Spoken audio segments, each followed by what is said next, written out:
world's first, the EU created legislation to regulate artificial intelligence called AI Act.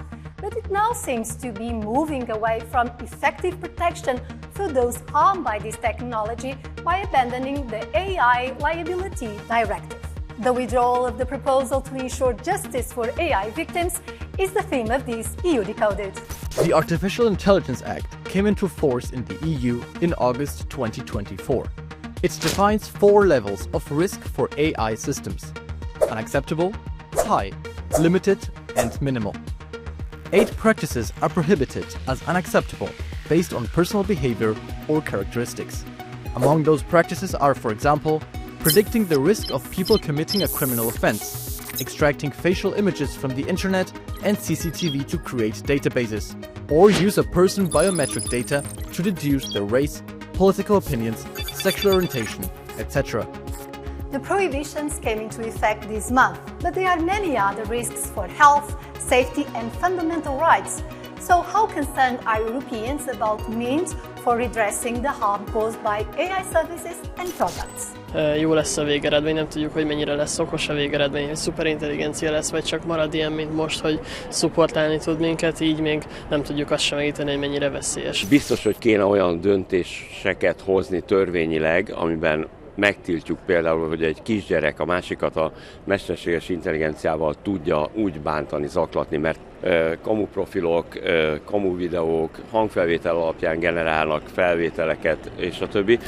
Pues, para como está planteada ahora, creo que es una ayuda a las tareas que hacemos en el día a día. Entiendo que según se desarrolle la inteligencia artificial, pues irá detrás el marco legal.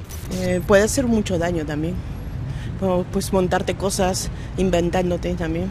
Yo creo que es una tecnología sumamente interesante, pero también muy peligrosa si no se tiene una regulación adecuada, ¿no? With us is Cynthia Kruth, which follows EU's tech policy. So the European Commission proposed the AI Liability Directive 2 years ago. What was the goal at the time and why does it want to drop it now? The AI Act was agreed last year and now starts to apply. The liability rules would harmonize the approach in Europe, so not to have 27 different laws regarding this, and actually would also find it easier for consumers to find a place where to complain against faulty AI products.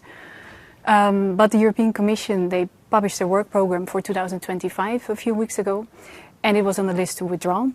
They don't think that it made enough progress and it will not make enough progress neither in the next months. And why do we need an AI liability directive when there is a product liability directive that somehow also covers digital products, namely software? Yeah, the two exist and they were actually proposed around the same time.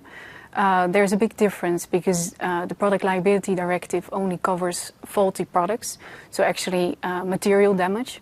And in the case of AI liability, it would be faults made, for example, by an algorithm.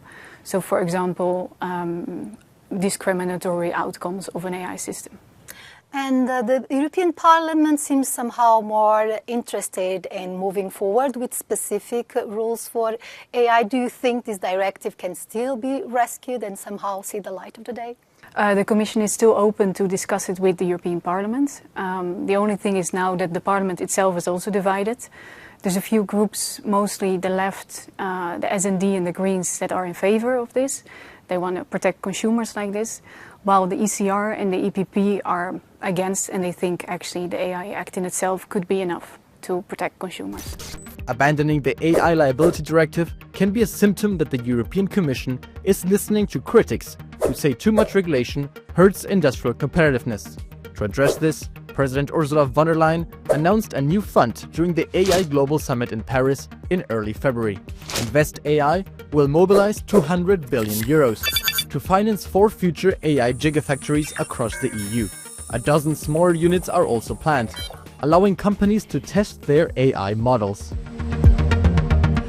With us is Brando Benifei, a centre-left Italian MEP that was co-rapporteur on the AI Act.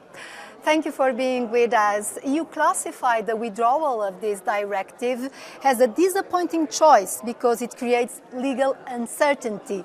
What are the risks at stake? Today, the product liability rules are difficult to apply in a proper way to protect consumers, citizens, workers, the vulnerable people, as well as small and medium-sized businesses when we deal with AI. So we wanted specific rules because having no rules for this means that the 27 member states will end up having different liability regimes. So we know this will be the outcome, and it would hinder our competitiveness. Well, the Commission said that the proposal was stalled, but it seems open to continuing discussing this matter.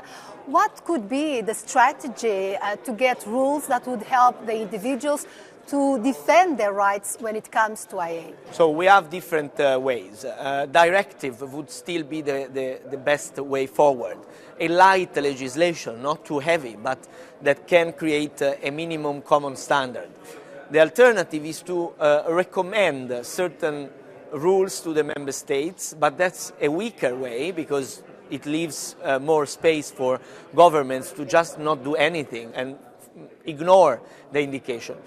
The other way could be to modify directly the product liability legislation, which is also, for various reasons, a bit of a cumbersome approach.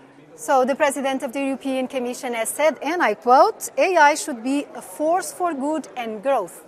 Do you think regulation is somehow affecting the competitiveness of the EU when compared to China and the US?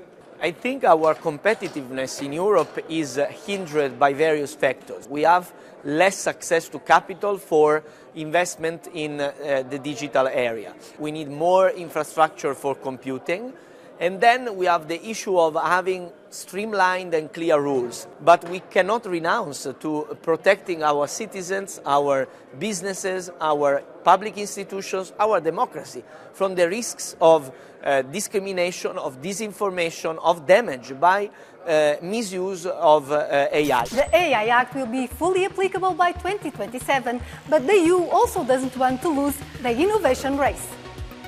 For example, the bloc will have to find a solution for the recent US restrictions to the export of AI chips.